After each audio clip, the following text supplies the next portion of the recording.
ক্ষমতায় আসার পর নির্বাচনী প্রতিশ্রুতি বাস্তবায়নে সরকার কতটা আন্তরিক এবং কতটা সফল সেটি শেষ পর্যন্ত জনমতের প্রধান বিচার্য বিষয় হয়ে ওঠে। প্রত্যাশা কতটা পূরণ হলো সেই লক্ষ্যে বিএনপির কার্যক্রমও জনগণ পর্যবেক্ষণ করছে। 2026 সালের জাতীয় নির্বাচনে বিপুল জনসমর্থন নিয়ে ক্ষমতায় আসা বিএনপি নির্বাচন পূর্ব সময়ে অর্থনীতি, কর্মসংস্থান, স্বাস্থ্য, শিক্ষা, দুর্নীতিবিরোধী অভিযান এবং রাজনৈতিক সংস্কার সহ নানা ক্ষেত্রে উচ্চাভিলাষী প্রতিশ্রুতি দিয়েছিল। যে কারণে জনমনে প্রশ্ন ঘুরছে ক্ষমতায় আসার কয়েক মাসের মধ্যেই সেই প্রতিশ্রুতিগুলো বাস্তবায়নে কতটা অগ্রগতি দেখাতে পেরেছে দলটি।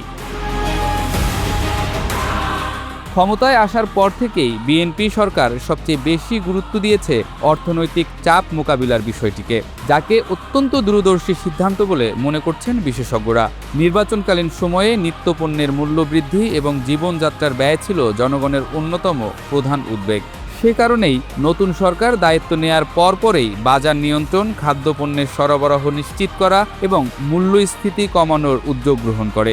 যদিও বাজারে এখনও স্বস্তি পুরোপুরি ফিরে আসেনি, তবুও সরকার বিষয়টিকে অগ্রাধিকারের তালিকায় রেখেছে বলে সংশ্লিষ্ট মহল মনে করছে। বিএনপির নির্বাচনী ইশতেহারে সবচেয়ে আলোচিত প্রতিশ্রুতিগুলোর একটি ছিল নিম্ন আয়ের মানুষের জন্য ফ্যামিলি কার্ড কর্মসূচি। এর মাধ্যমে দরিদ্র ও নিম্ন মধ্যবিত্ত পরিবারগুলোকে সরাসরি সহায়তা দেওয়ার কথা বলা হয়েছিল। ক্ষমতায় আসার পর সরকার এই কর্মসূচি চালুর উদ্যোগ নিয়েছে এবং এটিকে সামাজিক নিরাপত্তা বেষ্টনীর অন্যতম প্রধান অংশ হিসেবে উপস্থাপন করছে। রাজনৈতিক বিশ্লেষকদের মতে এটি এমন একটি প্রতিশ্রুতি যার বাস্তব অগ্রগতি জনগণ সরাসরি অনুভব করতে পারবে।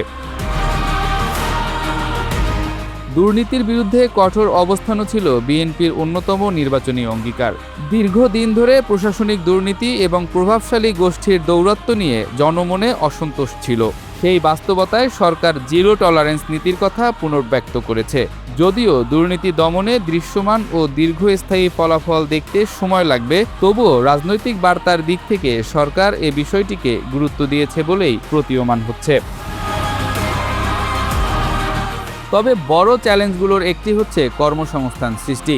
নির্বাচনী প্রচারণায় প্রযুক্তি খাতে বিপুল সংখ্যক চাকরি সৃষ্টি এবং তরুণদের জন্য নতুন কর্মসংস্থানের সুযোগ তৈরির প্রতিশ্রুতি দেয়া হয়েছিল।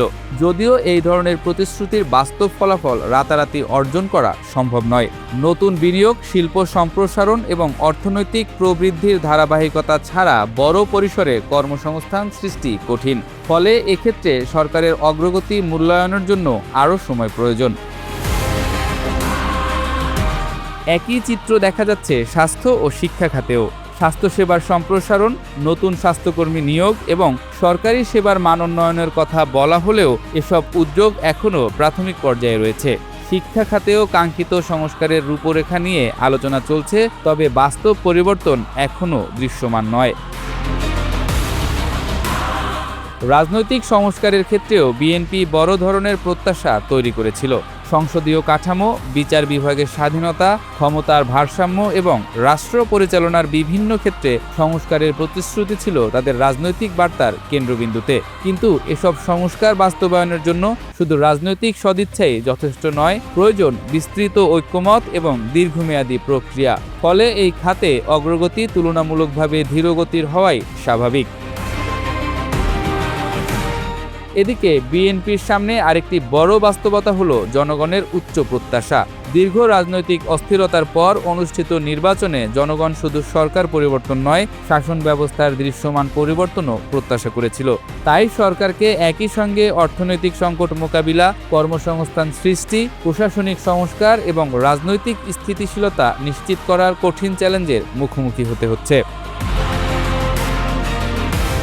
বিশ্লেষকরা বলছেন বিএনপি তাদের নির্বাচনী প্রতিশ্রুতিগুলো বাস্তবায়নের পথে যাত্রা শুরু করেছে।